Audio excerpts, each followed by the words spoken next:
Hello everyone! For today's video, I will show you how to disassemble and assemble a system unit. Let's begin! Hello! Sinet up ko na yung ating system unit. Wala kasi siyang case, kaya ganito na lang. So first, na tatanggalin natin is yung ating SATA cable or data cable.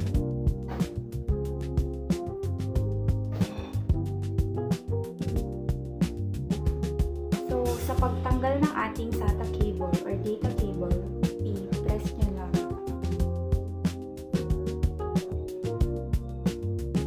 So, ang SATA cable or data cable, ito ay nagtra-transfer ng data mula sa ating SSD or HDD papunta sa ating motherboard. So, ang next naman nating tatanggalin ay ating SATA power connector.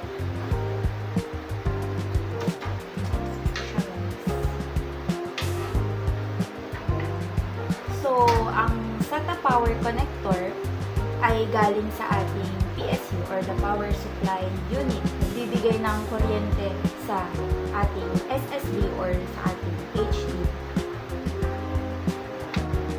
And next, we have the 4-pin or 8-pin. Ito naman ang power supply ng CPU. So, kung wala ito, hindi magbuboot ang ating computer. So, mahalaga ito. And next, we have the 24-pin power connector. Ito ang main power ng motherboard. Dito nang gagaling ang kuryente para sa halos lahat ng components sa board.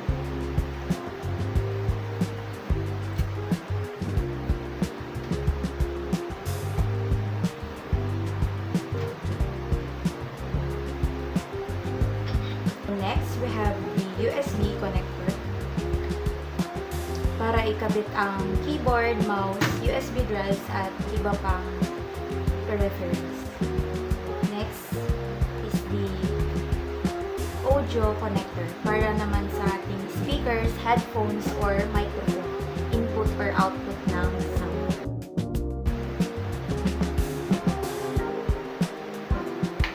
Next, dito naman tayo sa ating front panels connector.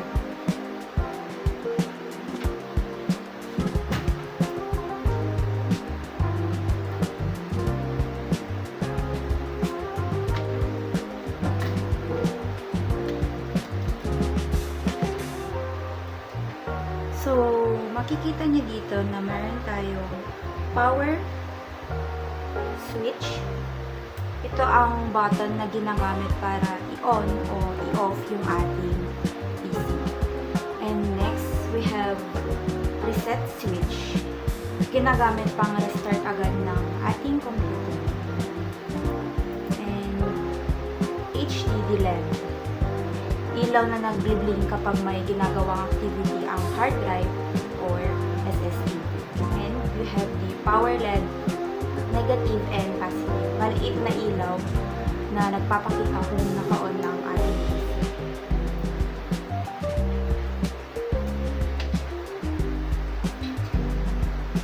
And next, ang ating HDD or SSD.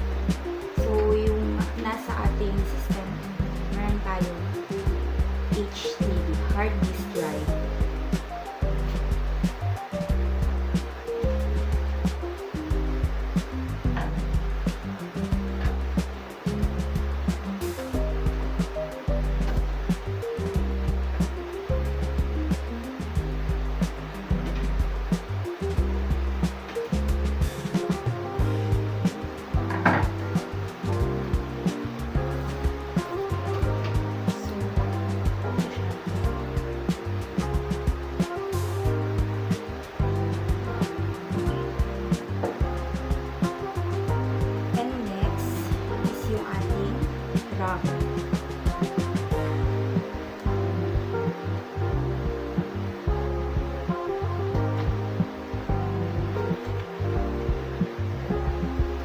RAM stands for Random Access Memory.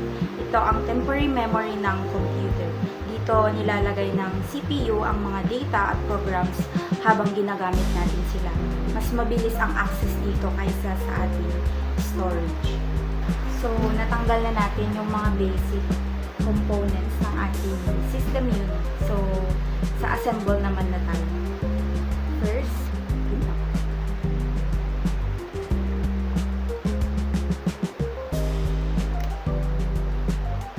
Next,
So, natapos na natin ang ating disassembly at assembly. So, yun lang guys. Thank you for watching.